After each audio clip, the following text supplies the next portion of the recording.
하나님의 은혜를 입은 우리 조이풀 교회 성도님 여러분, 오늘 수요일 말씀은 로마서 9장 1절에서 13절까지 말씀 함께 나누겠습니다. 내가 그리스도 안에서 참말을 하고 거짓말을 아니하노라. 나에게 큰 근심이 있는 것과 마음에 그치지 않는 고통이 있는 것을 내 양심이 성령으로 나와 더불어 증언하노니, 나의 형제 곧 고륙의 친척을 위하여 내 자신이 저주를 받아 그리스도에게서 끊어질지라도 원하는 바로라. 그들은 이스라엘 사람이라. 그들에게는 양자됨과 영광과 언약들과 율법을 세운 것과 예외와 약속들이 있고, 조상들도 그들의 것이요 육신으로 하면 그리스도가 그들에게 나셨으니 그는 만물 위에 계셔서 세세의 찬양을 받으실 하나님이시니라. 아멘. 그러나 하나님의 말씀이 폐하여진 것 같지 아니하도다.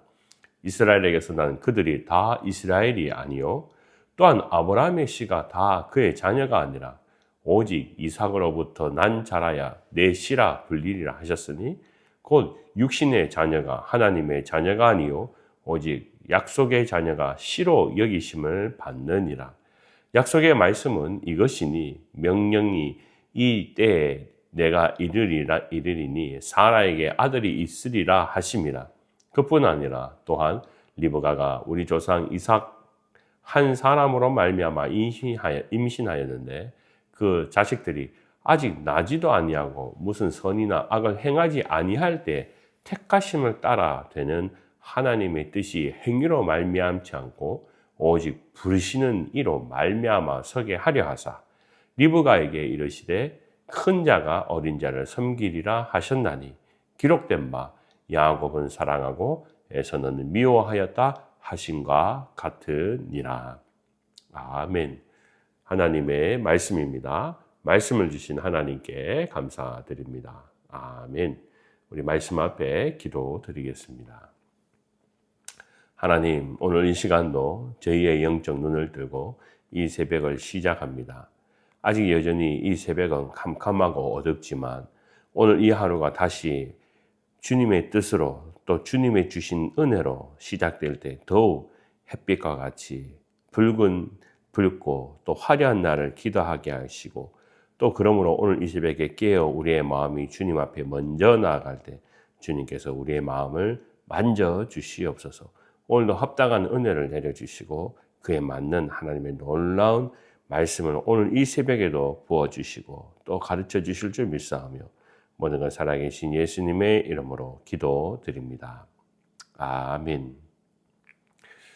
네, 오늘 성경 말씀은 이스라엘 백성들에게 하나님께서 어떤 특권을 주셨느냐라는 것을 사도 바울이 먼저 고백하는 그런 것을 보게 됩니다. 제가 여러분과 함께 이 말씀 가운데 중요한 단어를 한번 생각해 보십시오. 사도 바울이 지금 이야기하고 있는 이스라엘 특권은 무엇인가? 오늘 말씀 안에 이렇게 기록되어 있습니다. 첫째요, 그들은 하나님의 양자됨. 그래서 여러분 한번 동그라미를 한번 체크해 보십시오. 성경이든 아니면 오늘 여기 기쁨의 언덕의 말씀이든 양자됨 하나의 동그라미, 그 다음에 영광이라고 한번 서클 하시고요. 언약들이라고 해도 되죠. 율법을 세운 것 동그라미가 됩니다. 그리고 예배가 됩니다. 오늘 사도 바울이 또 한 가지의 이 중점을 두고 있는데 그게 뭐냐 하면 약속입니다. 약속. 자, 그래서요, 이스라엘 백성들이 하나님 앞에 참 특권을 많이 받았습니다. 이렇게 몇 가지가 됩니다. 양자됨, 영광, 언약들, 율법을 세우신 것, 예배, 그리고 약속이라는 것입니다. 그런데 여러분, 이 중에 오늘 이 성경 말씀에 사도 바울이 로마서의 이 하나님의 말씀, 복음을 우리가 펴가면서 이해하고 또 이것을 풀어가기 위해서 오늘 이야기하고자 하는 것이 골자는 무엇이냐? 점점점 하나님의 특권이 여러 가지 이스라엘 백성들에게 주어졌는데 그들 중에서도 약속이라는 것을 우리가 어떻게 믿음으로 받아들이냐라는 것에 오늘 중점을 두고 있습니다. 물론 여러 가지 지금 사도 바울이 이야기하는 특권은 다 여기에 언급되어 있는 부분이라 해도, 연결되어 있다 해도 과언이 아닙니다. 그래서 제가 여러분과 오늘 이 말씀을 우리가 다시 한번 생각해 보기를 원합니다. 그래서 이스라엘 백성들이 누구냐? 그러면 사실 예수 그리스도는 뭐라고요? 혈통으로 따지면 유다 지파에게 났습니다. 그러니까 예수님이 전혀 유대인들과 관계가 없는 존재가 아니라는 것이죠. 그것은 어떻게 보면 그들에게 있어서 아주 특권입니다. 하나님의 아들 예수 그리스도가 이스라엘 백성들을 통하여서 태어났다라는 것만 해도 그들에게 얼마나 자랑거리가 되겠습니까? 그런데 그 자랑거리를 그냥 그 혈통에만 머물러 있게 된다면 예수는 그냥 단순히 자기 지파에서 태어난 선지자다. 또는 좀 특별한 쓰임받은 사람이다. 이렇게 밖에 해석하지 않는다라는 것입니다. 그들은 아직까지 여전히 예수 그리스도가 하나님의 아들이시라는 것을 보지 못하고 그들은 단순히 그들의 가지고 있는 전통, 혈통에 머물러 있어서 메시아가 아직 오지 않았다. 그래서 오늘 성경 말씀에 사도 바울은 이렇게 이야기합니다. 내가 그리스도 안에서 참말을 하고 거짓말을 하지 아니하노라. 그러면서 자기가 저주를 받아 그리스도께서 끊어질지라도 내가 너희에게 정말 이 말은 꼭 해야겠다라고 말씀하고 있습니다. 사도 바울 자신이 바로 그런 사람이었기 때문에 그렇습니다. 사도 바울이 하나님에 대해서는 뜨거운 열정과 마음을 가지고 헌신을 하지만 예수 그리스도가 누구인지를 눈으로 보지 못했다라는 겁니다. 그렇기 때문에 그들에게 큰 또는 자신에게 큰 과오가 있었다라는 것이 무엇이냐면 내 씨만을 따졌다라는 겁니다. 내가 혈통이 어떠냐? 난 어떤 사람이냐? 그래서 사도 바울이 오늘 성경 말씀을 통하여서 오늘 6절과 7절을 통하여 이렇게 이야기하죠. 이스라엘에서 난 그들이 다 이스라엘이 아니요 아브라함의 씨가 다 그의 자녀가 아니라 라고 이야기합니다. 이스라엘 백성들은 이 씨라는 부분에 대해서 굉장히 중요점을 주고 내가 그의 자녀다라는 것에 관점을 두는데 진짜 오늘 이 성경 말씀을 통해서 생각해 본다면 히브리 사람들이 아브라함의 씨 때문이 아니라 사실은 그들이 조상이라고 이야기한 것은 이삭으로부터 난 자라 그 자녀만 내 씨라 불리리라 라고 이야기합니다. 그 말은 무엇입니까? 이삭이라는 사람은 어떻게 태어났느냐라고 이야기하는 것입니다. 물론 히브리 사람들에게는 하나님께서 내 아들 장자라고 출애굽기 4장 22절에 말씀하셨는데요. 그것은 다른 모든 민족을 보았을 때 그들이 이스라엘 백성들이 먼저 된 자라는 것을 이야기하는 것이지 그것만을 중요시 여기는 것이 아님에도 불구하고 이스라엘 백성들은 이삭이 태어난 그 배경을 다 잊어버리고 그냥 자기의 씨에 머물러 있다는 겁니다. 그렇습니다. 이삭이라는 사람은 원래 아브라함이 자식을 낳을 수 없는 그런 찰나에 있었습니다. 그럼에도 불구하고 하나님께서 어떻게 했었습니까? 약속해 주셨습니다. 예? 약속해 주셨어요. 그래서 오늘 성경 말씀 우리가 가장 마지막에 이스라엘 백성들이 가지고 있는 특권이 무엇이냐라고 했을 때 그 특권 중에 하나가 바로 하나님께서 주신 약속, 믿음, 언약, 또 그 가운데 하나님께서 그들에게 마음을 통해서 하나님의 일들을 이루고 믿고 가는 그 과정이 바로 이스라엘 백성들이 갔던 하나님의 마음이라는 것을 오늘 성경 말씀은 분명히 이야기하고 있습니다. 그래서 저도 여러분들도 오늘 이삭이 태어난 배경은 바로 하나님께서 약속을 통하여서 그의 자녀에게 주셨고 그 일들을 이루어가는 것이 바로 이스라엘 백성이며 또 오늘 우리가 이 새벽에도 깨어서 하나님의 내가 백성이다라는 이유가 바로 거기에 있다라는 것을 우리에게 말씀하고 있습니다. 하나님은 오늘도 여전히 우리를 통하여서 그 약속을 믿고 가는 사람이냐 또 사도 바울은 그것을 오늘 마지막 말씀에도 보면 에서가 야곱을 섬기게 되는 그 배경이 어디에 있느냐라고 우리에게 이야기하고 있습니다. 하나님은 분명히 자녀됨을 통하여서 핏줄이라는 우리 사람이 생각하는 그 행위 가운데 머물러 있는 분이 아니시라는 것을 오늘 복음을 통하여서 이야기하고 있습니다.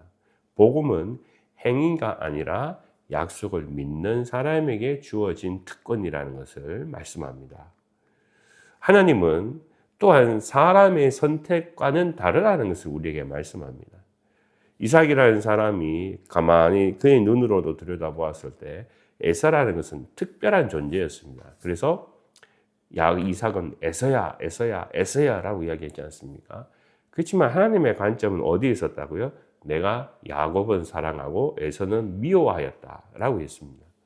이것은 두 사람 중에 한 사람을 선택해서 그 사람에게는 구원을 준다, 만다 하는 그런 부분은 아니라 성경 말씀에 오늘 이 이야기를 하고자 하는 골자는 야곱이라는 사람은 가는 인생의 길마다 하나님 말씀 앞에 순종했던 사람이라는 것을 우리에게 말씀합니다.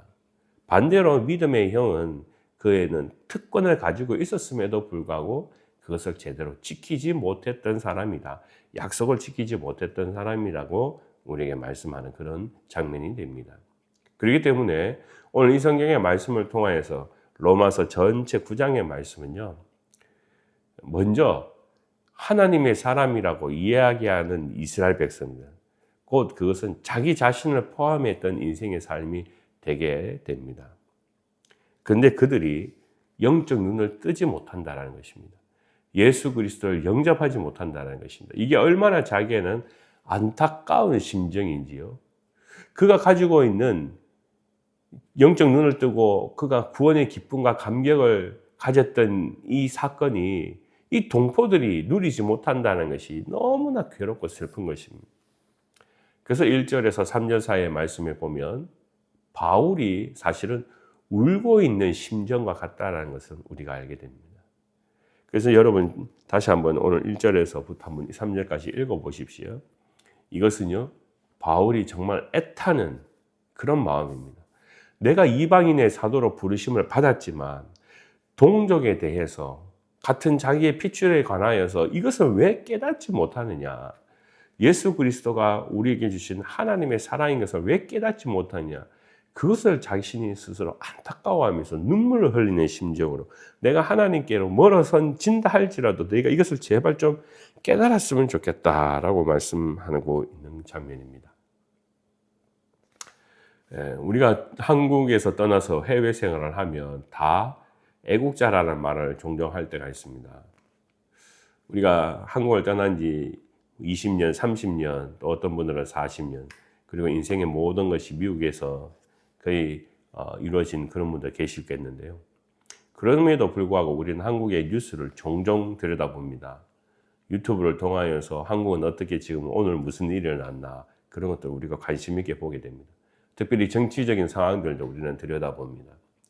종종 어떤 사람들은 그렇게 이야기합니다. 우리가 과거를 떠나왔는데 또 우리 한국을 떠났는데 굳이 왜 한국 뉴스를 보느냐, 굳이 한국 정치를 보느냐라고 이야기할 때도 있습니다.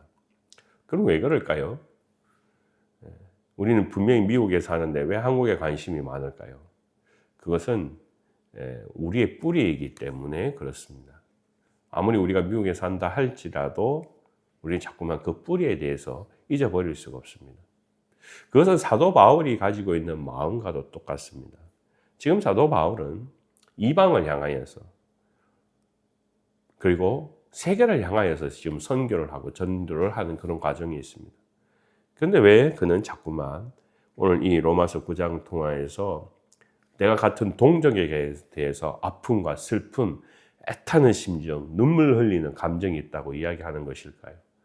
왜냐하면 자기도 역시 유대인의 뿌리를 가지고 있기 때문에 그렇습니다. 분명 우리는 살아가면서 우리 뿌리라는 것에 대한 그 마음이 있습니다. 하나님께서도 비슷하십니다. 하나님께서 구약 성경 말씀에 보면 요나를 통하여서 이 전도를 하게 하시는데요. 하나님께서 니느웨로 가서 사명을 주시면서 그 사람들에게 내가 누구인지를 가르치라, 또 그 땅에 어떤 일이 일어날 것인지를 가르치라 라고 이야기했을 때 요나는 하나님의 낯을 피하고 니느웨로 가야 되는데 다시스로 가는 그런 배를 타게 됩니다. 나중에는 자기가 회개하고 다시 니느웨로 가게 됩니다. 참 재미있는 것은요, 요나서 마지막 4장 말씀만에 보면 하나님께서 왜 너를 통하여서 니느웨로 가게 했는지 아느냐라고 하시는 말씀이 있습니다. 그것은요, 하나님께서는 그들을 보았을 때 이렇게 말씀하십니다. 내가 수고도 하지 않고 내가 키운 것도 아니고 그저 하룻밤에 사라졌다가 하룻밤에 죽어버린 이 식물을 내가 그처럼 아까워하는데 하물며 좌우를 가릴 줄 모르는 사람들이 12만 명이나 되는 그 니누의 도시를, 또 짐승들도 있어서 수많은 것들이 그곳에 있는데 내가 어찌 니누에를 아끼지 않겠느냐라는 말씀을 하고 계십니다. 그것은 곧 하나님께서는 어느 사람이든 간에 어느 민족이든 간에 하나님은 다 아까워하고 계시다라는 것입니다. 어느 민족은 그냥 포기해버린 것이 아니라는 겁니다. 그렇기 때문에 오늘 이 사도 바울의 관점에서 보았을 때 자신의 동족을 포기할 수 있겠습니까? 그렇지 못합니다. 자기의 뿌리를 포기할 수 있겠습니까? 그렇지 못합니다. 그런 부분에서 우리 사랑하는 교회도 마찬가지입니다. 우리가 전도해야 되는 대상이 많습니다. 그럼에도 불구하고 우리와 같은 동족, 한국 사람에 대해서 우리가 포기하지 않습니다. 왜요? 그들을 하나님이 사랑하시기 때문에. 특별히 우리가 살아가는 이 지역에 우리 한국 사람들이 참 많지요. 그 사람들이 바로 영혼들이 하나님께로 돌아와야 되는 그런 사람이라 한다면 오늘 이 사도 바울의 마음은 바로 그 관점에서 여전히 자기의 눈이 가려져 있고 자기가 그냥 뿌리라는 것에 또 자기들이 자랑하고 있는 혈통에 갇혀 있는 그 사람들에게 예수 그리스도를 이제 믿어야 된다. 그들에게 하나님의 사랑이 있다라는 것을 이야기하는 그 신앙, 그 안타까운 사명의 마음, 바로 오늘 이 성경의 말씀을 통하여 우리에게 다 이야기하고 녹아져 있는 것을 보게 됩니다.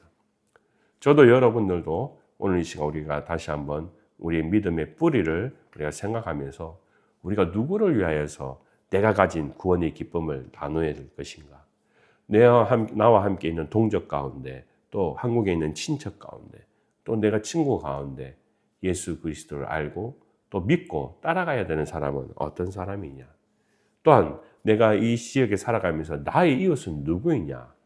그것을 우리가 분명히 함으로 우리가 이스라엘 백성들이 갇혀 있었던 이 핏줄 또는 그들이 가지고 있었던 행위, 그것이 아니라 약속의 믿음을 통해서 우리가 모든 사람이 하나 되고 또 한 믿음의 형제여 자매인 것을 우리가 깨달음으로 오늘 이 하루도 주님이 주신 이 사명을 더욱 잘 감당하는 저와 여러분의 마음 되시기를, 또 주님 앞에 우리가 기도함으로 시작하는 하루가 되기를 간절히 축원합니다. 기도하겠습니다. 아버지 하나님, 오늘 이 시간 이 하루도 사도 바울이 가지고 있는 마음의 눈으로, 사도 바울이 가지고 있는 열정으로 오늘 이 말씀을 통하여 우리에게 도전이 되게 하여 주옵소서. 우리의 눈이 항상 믿음의 눈으로 형제를 바라보게 하시옵소서. 혈통이라나 내가 아는 사람으로 또 내가 가진 핏줄로만 우리가 가지고 있는 사람의 관계를 맺는 것이 아니라 오직 주님께서 말씀하시는 새 약속을 통하여서 그리스도를 통하여서 우리의 관계가 만들어지게 하여 주시옵소서. 때때로는 우리가 이해하지 못하고 또 섬기지 못할 것 같은 사람에게도 동일한 마음을 주셔서 주님의 그 사명을 사도 바울처럼 잘 감당할 수 있도록 복을 내려 주시옵소서. 우리 믿음의 가정 어느 곳에 있든 오늘 이 하루도 주님과 동행하는 믿음이 되게 하시고 행동되게 하여 주시옵소서. 또 우리의 마음이 하나님 앞에 정직하게 하여 주옵소서. 감사드리며 거룩하신 예수님의 이름으로 기도드립니다. 아멘.